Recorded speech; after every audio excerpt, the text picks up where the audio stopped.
Hi viewers, as you well aware that I am Dr. Jetin Yellosa, running a YouTube channel titled as a Law Speeches in English, Nyaya Prasang in Hindi and Nyaya Prasangalu in Telugu languages. So in this my channel, regularly I am posting my lectures on various aspects of law as well as the world affairs. So today we discuss artificial intelligence and the law and technology.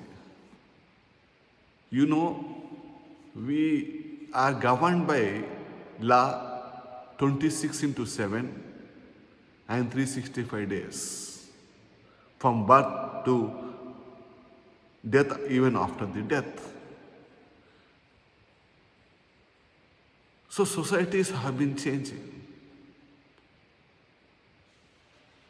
From time to time we have seen the human brain for survival has started innovations, discoveries, and that is the reason the 19th century is called as the century of industrialization.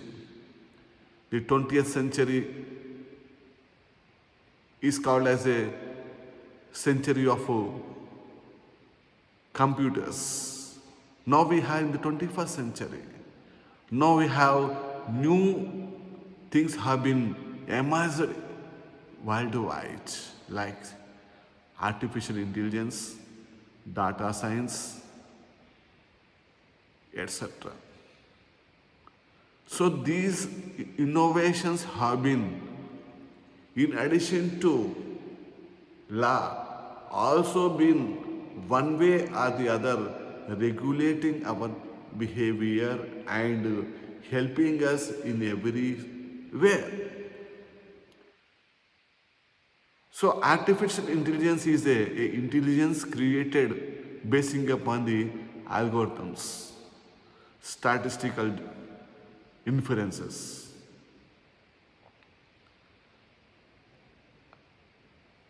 Data science also the same, keeping the data and also providing the data. But if you go to any sector, whether railways, media, social media, entertainment, judiciary, administration, hospitals management, industrial sectors, IT sector, everywhere we are seeing the artificial intelligence or the data sciences are interference of these two. Without that, no sector is now in a position to run. So, once in 1980s, it was thought that we got a famous film called Star Wars. In 1978 or 80s, we have seen aliens are coming to the Earth atmosphere and they are creating some sort of experiments. Now,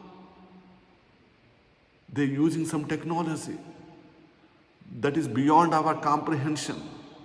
But by this 2026, we have complete transformation of the society. Without this advancement, we are not in position to survive.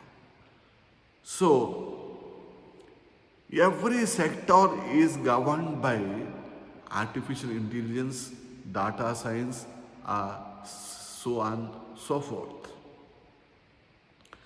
So, even The judicial system also been affected by the artificial intelligence. Now in India we have the e-courts. In Western countries, America also, they have the e-court projects out there. And for the legal research, suppose I am making a research here, making a presentation here, for that also I may be depending upon the artificial intelligence. Surveillance, predictive policies. So everywhere the artificial intelligence became a, we are associated with it. It became a assistive tool, but not a judge. We created it for rapid completion of the work. Then time and again, we are using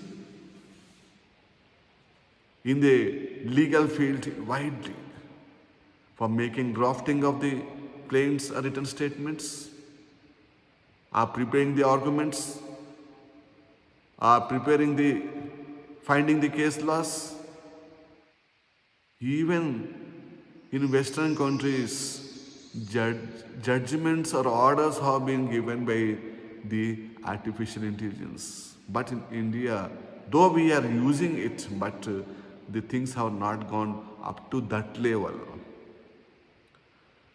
So there is a widespread use of artificial intelligence in India and also all the Western countries. The Supreme Court stand on the artificial intelligence is concerned in India in a case called Justice K.S. Puttuswamy versus Union of India in 2017 case, where the collection of the data of physical data of the fingerprints and the iris of the eye was questioned by the retired Supreme Court Judge Justice Puttaswamy. So he argued that it is against to the principles of Article 14, Article 19 and Article 21. It is violating the basic right that is enshrined and incorporated in the Article 21. That is the life and personal liberties. So it is the matter went, and he stated that the Union of India has no right to take it because Article 21 also guarantees right of privacy. When the right of privacy is there, then how can government take away our private information? How you can keep, and if the government is keeping that information, whether it is in safe custody, nobody knows. That was the issues raised by Justice Puttuswamy in this case, and Supreme Court given a very, very landmark judgment that right to privacy is covered under the Article 21 of the Constitution of India, and government should not insist upon the taking of the iris or the fingerprints only if the government schemes to be, they wanted a beneficiary of the government schemes, then only they can insist first taking up to the private information, the physical information. So,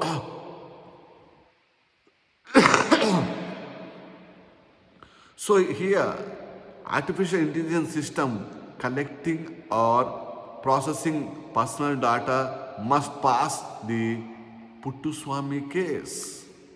Without that, without passing the Puttuswamy case, the personal data cannot be collected by the government. That was a very, very important judgment was delivered by the Supreme Court.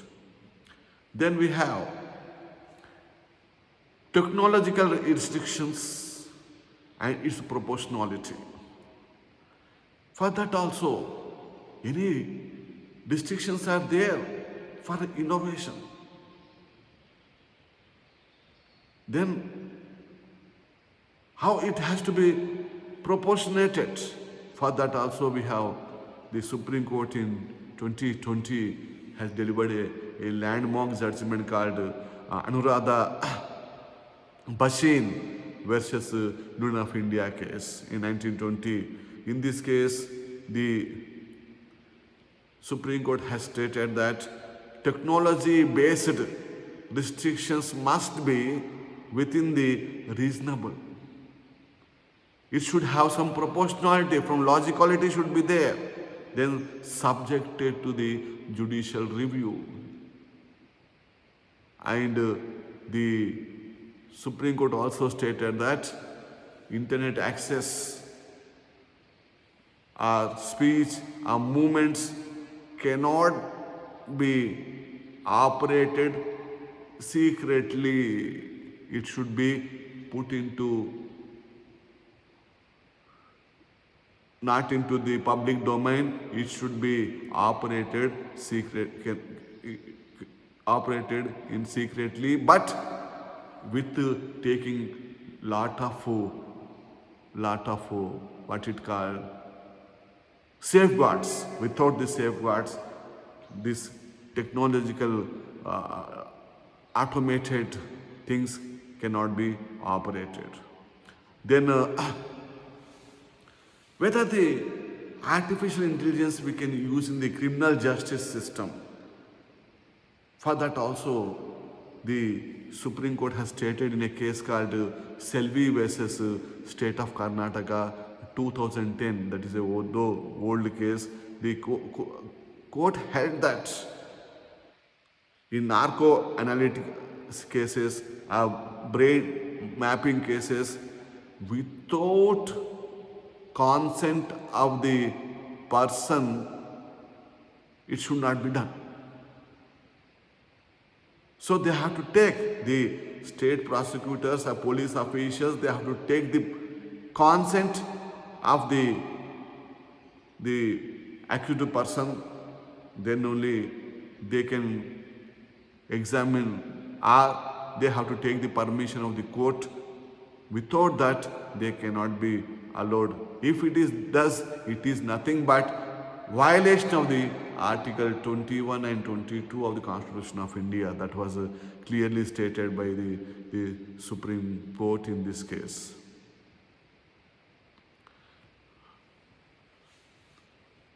So the Supreme Court has further stated in this case that the way I read here, technology cannot enter the human mind without constitutional permission. So a procedure has to be adapted. If the technology has to be used, then there should be a laid down procedure has to be adapted. Then only against the accused persons, then only they can be prosecuted. Then you know that judiciary also adapting the technology now in every field, for the case searches to the case adjournments. We have the e-courts project is there, that is funded by the government and the Supreme Court and operated by the Supreme Court. And for that also the Supreme Court, in one case, there should be a judicial technology should be welcomed, but with certain limitations have been castigated upon that also. That is in a case called State of Maharashtra versus Prafullu Desai case. So in this case, the Supreme Court has an occasion to discuss whether video conferencing of the under trials can be conducted. A trial can be conducted by video conferences. So the Supreme Court has stated that yes, it can be, but it has to take certain safeguards. So, so technology also been acting as a facilitator for the justice. But while taking the video trial, they have to observe the fair trial should be there and it should be in open court. Principles should be also be adapted and human discretion remains supreme. That was opined by the Supreme Court. Then we have the what is the latest position of the judiciary upon the AI is concerned. For that also judiciary has permitted the use of AI in certain branches of the judiciary, but they cannot allow to write the judgment. For the subsidiary acts, they can be permitted, but in non-subsidiary acts like the writing the orders or judgments, these should not be. That was the that is a stand of the courts or Supreme Court in India is concerned. Then, if you go to the things which are there in the other countries, if you go for it, then we have to see the practices in the Supreme Court, practices in the United States of America. There also there are some important judgments have been delivered by the courts there. Those include the supreme surveillance and the privacy. The judgment is delivered by the Supreme Court of United States of America. That is in the case called the Carpenter versus United States. It is reported in 2018. In this case, the Supreme Court issue is that use of cell phone location data without warrant, so that can be availed in the prosecution. The Supreme Court held that long-term surveillance of a person is tantamount to the violation of the Fourth Amendment. Maybe short-term surveillance can be permitted, but a person cannot be put into long-term surveillance. If they does, it is nothing but violating the Fourth Amendment, that is the Constitution of the United States of America. And doing that, the police enforcement agencies have to get a warrant from the courts. Then they can indulge into the long-term surveillance that was stated in this case. Then the another case called the facial recognition and the algorithm bias.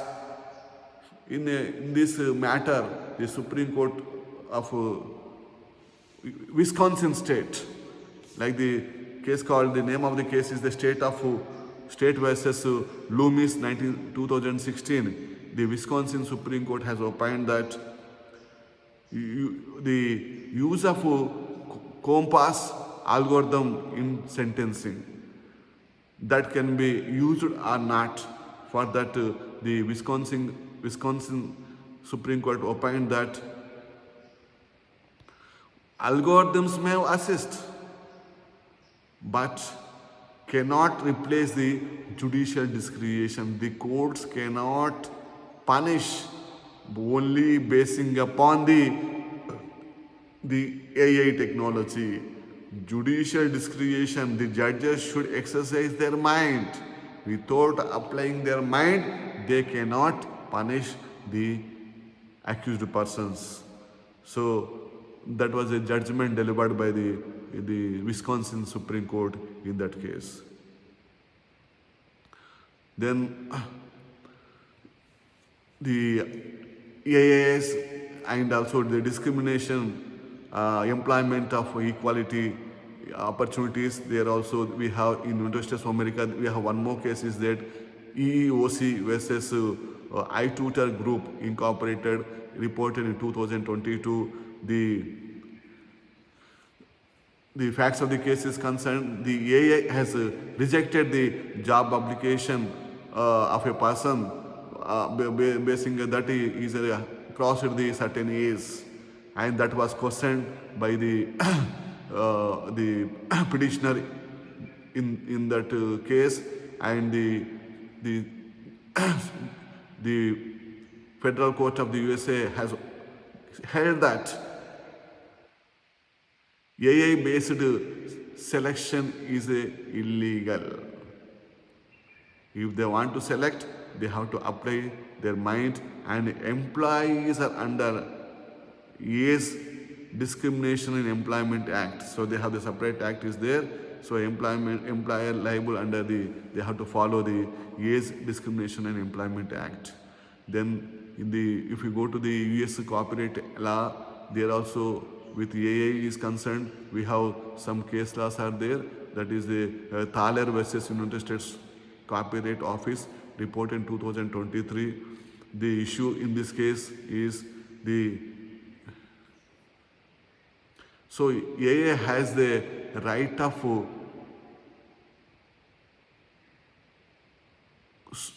considering the other. It can judge the other. That was the question in that issue in this case, and in this case the courts at there held that no, AI cannot judge. Only a human mind is able to judge, and AI generator cannot be copyrighted.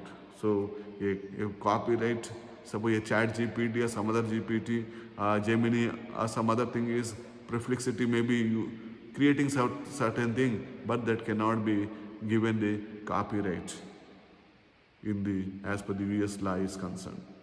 So the same is there within our country also, no doubt.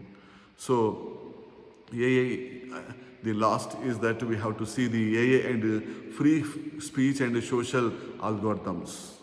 So for that also we have one case is there, Gonzalez versus Google LLC, report in 2023. In this case, who has the liability for preparing the algorithms? If the algorithms were prepared, whether the person who prepared, invented has the liability or not, that has been discussed in this case, and the section 230 of the platforms protection is provided that the person who created the algorithm has been liable for its functioning also, proper functioning, that wasn't stated in this case. So like that, we have number of judgments are there from the America and also in India. But as I told you earlier, that AI is playing the every field of our life. So without AI, we cannot. In years to come, we could see some more changes may come. By 2026, it is a year of the AI or data science or some other thing. But in years to come, there may be some more radical things may come. Because human brain is a big AI. Nobody can replace the human brain. So this is my lecture on the AI and also technology and law. I covered some important judgments in the India, in our country, but also some of the important judgments which are from the United States of America. So whatever it may be, it is a time that we should use technology in a proper manner and beneficial to all the individuals. It should not destroy the social fabric, societal fabric. It only promote the social equilibrium. So with this, I'm concluding my lecture. I thank everyone for patiently hearing my lecture, and do I request once again that you should subscribe to my channel, watch my videos. If you feel that my videos are knowledgeable enough, please share among your communities. Thank you one and all.